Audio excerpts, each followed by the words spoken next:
What's up, guys? It's your boy Swillz here. My dog's in the background. Today, we are doing something new. I'm watching my dog, keeping an eye on her to make sure she doesn't sneak into my disc golf bag and take any of my disc golf discs. I have a lot of discs. I've got big discs, small discs. I've got discs that curve left. I've got discs that are straight. I've got discs that curve right. And today I'm going to show you all of them. And we're going to start with my putters. I've been playing disc golf for give or take about 3 months, 4 months. Started playing in August. Don't you dare go in my disc golf bag, puppy. Okay, like I was saying, I've been playing disc golf since August, September, October, November, and a little bit of December. So like 3 months on and off, about once a week. Let's get into my discs. So these are my putters. I've got the Aviar, the DX plastic Anova Aviar. I think everybody has one of these. That was my first putter. Then I moved on and I got myself a Latitude 64 Keystone. This thing is a little too unpredictable for me. It was good at first. It was flying very straight. It kind of just flies and it flops on the ground like it reminds me of like a donut. But I haven't used it a lot lately. I'm just not as big of a fan of it, to be honest with you.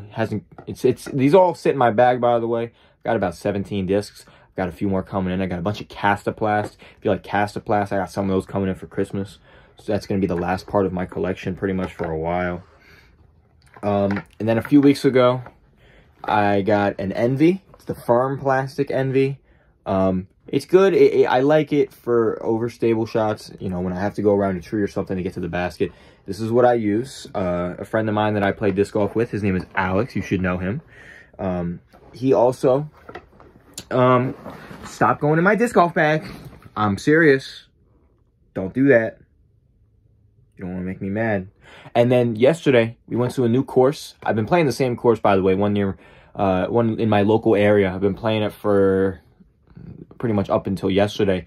Went down south and played a new course that was a lot more difficult. We also went to a disc golf store, and this is where I bought the highly coveted Discraft Luna. Now, I've been throwing this thing the last 2 days nonstop, and I really like the way it throws. It's very straight. It's very flat. It's not overstable. It's not understable. It's a very stable disc. I'll admit I'm not a good putter, so it doesn't matter what disc I try to use to putt. It just doesn't work. So those are my putters. I got 4 putters right now. I think it's a good little balance. Probably too many. I probably should have one and stick with it. But nah, where's the fun in that?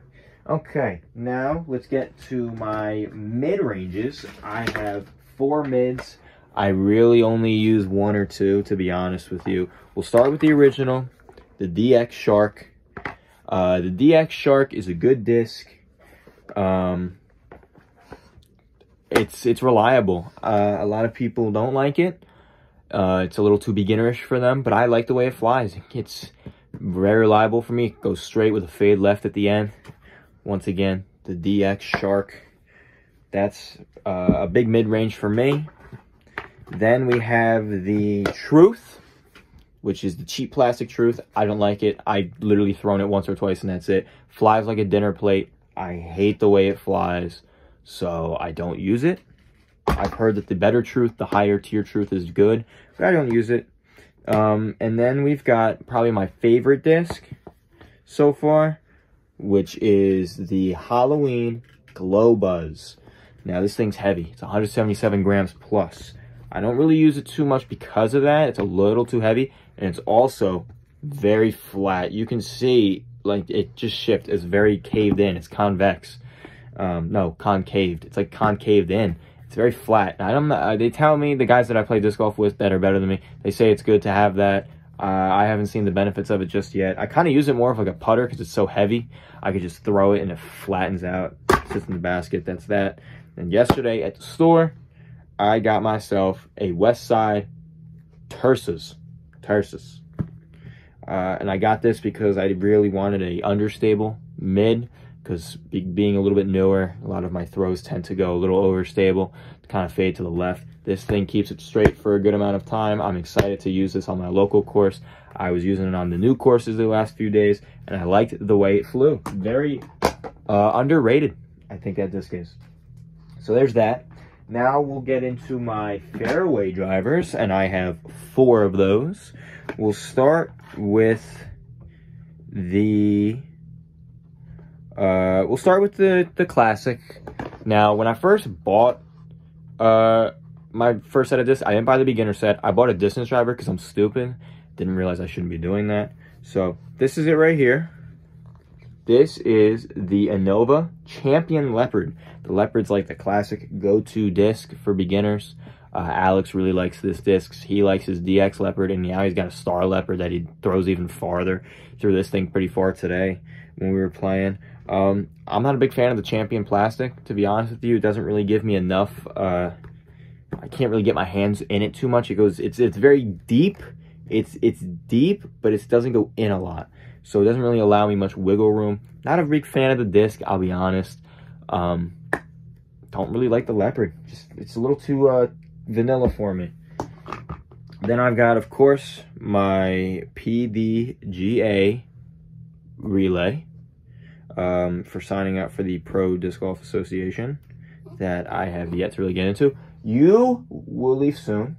Stay for the video. Do not interrupt my video. That's disrespectful. Okay, and now we've got my favorite disc of all that I've been obsessed with, that I've been throwing a lot. This is my Latitude 64 Diamond. This thing is awesome. And for somebody like me, who cannot throw understable really, I don't really throw much fade to the right. Everything fades to the left. This thing stays flat. This Lat 64 Diamond and that premium plastic, it's got a nice little grip to it.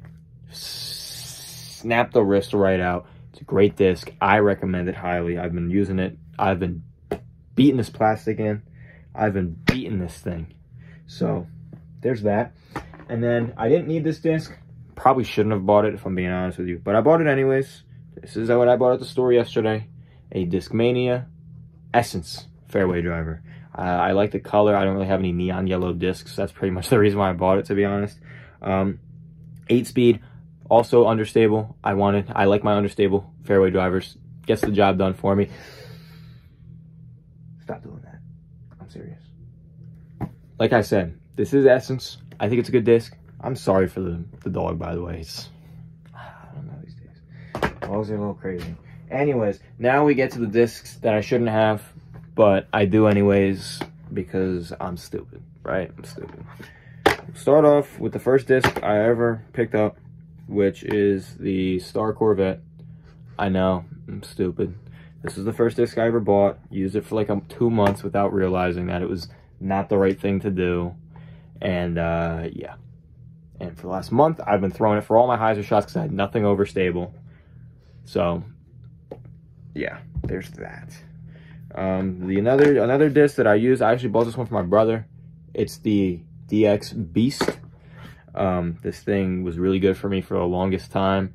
Then it just started fading to the left a lot. I think it's just a little beat up. You know, happens to the DX plastic, the cheap plastic. But this is a good disc. It's all right. That's about it. But I've made 3 big acquisitions. You're probably thinking, oh, you need something overstable, man. You need something that's gonna fade left. Fear not. I've got a Star T-Bird 3. And this thing, not only is it in the beautiful rainbow foil, I mean, it's got dirt on it already, so the white is gone. This thing is pretty darn good. It's 171 grams. This thing, I forehand it. I like throwing a lot of forehands nowadays. My backhand's not super strong. Only goes about 250 at max. My forehand can go almost 300 now. So I've been throwing a lot of forehand with these overstable discs. T-Bird is good. I like the T-Bird, but what I like even better is the disc I got last week, the Star Firebird. This thing is awesome. This is my favorite disc so far. I love throwing forehand with it because it's very reliable, stays very, very straight, and then bends to the right at the end. Great disc. I highly recommend this to anybody who's interested. This is 171 grams. And the disc that I should not have bought at the store yesterday, I should not put my hands anywhere near it, but I chose to buy it anyways, is the Nuke. The Nuke. This is too much for me. I tried throwing some forehand with it. It doesn't really go super far. I tried throwing backhand with it. It fades to the left way too quickly. I just don't have enough arm strength to really keep it straight right now. And I mean, my arms are pretty strong, but you know.